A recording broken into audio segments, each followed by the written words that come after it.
پیچھے ایک خوبصورت نوجوان کو دیکھا تو لوگوں سے اس کے بارے میں پوچھا کہ یہ کون ہے؟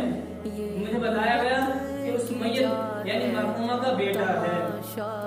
اس نوجوان کا باپ بھی اس کے ساتھ تھا اور لوگوں نے ان دونوں باپ بیٹے سے تعزیت کر رہے تھے۔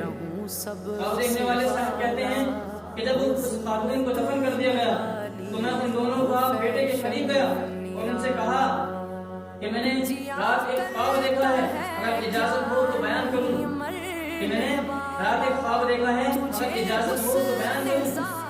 اس خاتون کے شوہر نے جواب دیا کہ مجھے خواب سننے کی کوئی ضرورت نہیں، اور یوں ہی اس نے مجھ سے ٹال دیا۔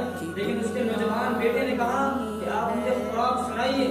میں نے اس نوجوان کو لوگوں سے الگ ایک جانب لے گیا اور اسے اپنا خواب بیان کر دیا۔ پھر میں نے اس نوجوان سے کہا کہ دیکھو، قبر والوں نے اللہ پاک سے گڑ گڑا کر دعا کی ہے کہ تمہاری ماں ان کے قبرستان میں دفن نہ ہو، لہذا مجھے اپنی والدہ کے اعمال کے بارے میں بتاؤ۔ وہ کہنے لگا کہ میری ماں شراب پیتی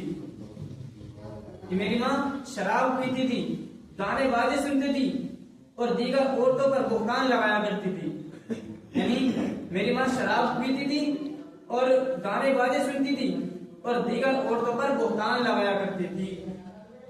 میں اپنی والدہ کے بارے میں یہی کچھ جانتا ہوں۔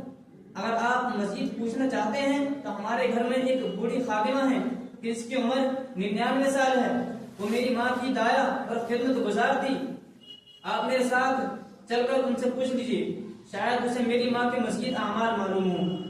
یعنی ہمارے گھر پر ایک کام کرنے والی خدمت گزار ہے جو میری ماں کی خدمت کرتی تھی، تو آپ مزید معلومات جو ہے میری ان سے معلوم کر لیجیے۔